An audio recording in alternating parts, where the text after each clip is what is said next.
Hello students, हम लोग आज रस्टिंग ऑफ आयरन के बारे में पढ़ेंगे।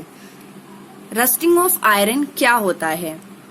When the iron comes in contact with oxygen and water, it reacts and form a red color substance over it. It is called rust. What is rust? जब भी iron oxygen और water के contact में आता है, कोई भी part of iron है वो ऑक्सीजन और वाटर, ऑक्सीजन का हम मतलब यहाँ पे एयर से भी ले सकते हैं, एयर और वाटर के कांटेक्ट में आता है, then it will react and form a red colour substance, और एक रेड कलर का सब्सटेंस फॉर्म करता है जिसको हम रस्ट कहते हैं। ओके, आयरन जब भी ऑक्सीजन एंड वाटर या फिर हम कह सकते हैं एयर या फिर वाटर के कांटेक्ट में आता है तब रस्ट फॉर्म होती है, रेड कलर सब्सटेंस जिसे हम रस्ट कहते हैं। एक रिएक्शन दी गई है, रिएक्शन के थ्रू समझेंगे। Iron plus oxygen plus water gives rust. Okay, iron यहाँ पे ये इसका Fe, आयरन Fe होता है, ऑक्सीजन O2, इसको हम एयर भी बोल सकते हैं, air, and water H2O gives Fe2O3। ये और कुछ नहीं, रस्ट है, आयरन ऑक्साइड। रस्ट को हम आयरन ऑक्साइड भी बोलते हैं। ओके, ये हुआ rusting of iron. Rusting of iron और कुछ नहीं, सिर्फ और सिर्फ क्या होता है, कोई भी आयरन पार्टिकल ऑक्सीजन एयर के कांटेक्ट में आता है, एयर और वाटर के कांटेक्ट में आता है, तब एक रेड कलर का सब्सटेंस उस आयरन की कोटिंग में आ जाता है, चारों तरफ, मतलब उसको वो कवर कर लेता है, तो उसे हम रस्ट कहते हैं। आफ्टर दिस, रस्ट को हम कैसे प्रिवेंट करेंगे? What are the prevention of rust? सबसे पहले हम करते हैं पेंटिंग। कोई भी मटेरियल होता है, कोई भी ऑब्जेक्ट होता है, तो हम उसको पेंट करते हैं। पेंटिंग से हम रस्ट को प्रिवेंट कर सकते हैं।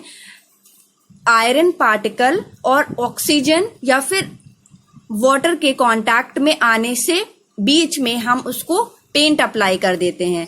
पेंट अप्लाई करने से क्या होता है कि एयर या फिर वाटर डायरेक्ट कांटेक्ट में नहीं आ पाता है, तो इससे हम रस्ट को प्रिवेंट कर सकते हैं। Second one is galvanisation. Galvanisation क्या होता है? Applying layer of zinc and chromium metals. हम एक जिंक लेयर या फिर क्रोमियम मेटल की लेयर को अप्लाई कर देते हैं, इस प्रोसेस को गैल्वेनाइजेशन कहा जाता है। ओके, तो these are the prevention to prevent rust. एक बार और पढ़ लेते हैं, इसको रिवाइज कर लेते हैं। रस्ट क्या होता है? When the iron comes in contact with oxygen and water, it reacts and form a red color substance over it. It is called rust. जब भी आयरन ऑक्सीजन और वाटर, जिसे हम मॉइस्चर भी बोल सकते हैं, एयर एंड वाटर के कांटेक्ट में आता है, तब रेड कलर सब्सटेंस फॉर्म होता है जिसे हम रस्ट कहते हैं।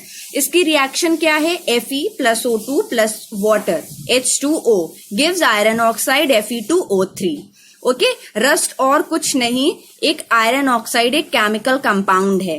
ओके, इसका प्रिवेंशन क्या है? Painting and galvanisation. Okay class, आप लोगों को समझ में आ गया है? Thank you. Okay, now the last topic of this chapter, crystallization. Process of obtaining crystals of a pure substance from its solution. Crystallization वो प्रोसेस है जिस प्रोसेस से हम किसी भी सॉल्यूशन से उसके pure crystals, pure substance obtain कर लेते हैं, उस प्रोसेस को हम क्रिस्टलाइजेशन कहते हैं। एग्जाम्पल के हेल्प से हम इसको थोड़ा सा समझेंगे, जैसे कि we can obtain the crystals of copper sulphate by boiling copper sulphate solution. हम कॉपर सल्फेट सॉल्यूशन को बॉयल करने के बाद उसमें से क्रिस्टल्स ऑब्टेन कर सकते हैं कॉपर सल्फेट के। ओके, कॉपर सल्फेट सॉल्यूशन को बॉयल करने के बाद उसमें से हमें क्या मिल जाएगा? कॉपर सल्फेट के क्रिस्टल्स मिल जाएंगे। ओके, तो ये प्रोसेस होता है क्रिस्टलाइजेशन। आई होप आप लोगों को ये चैप्टर क्लियर हो गया होगा। Thank you.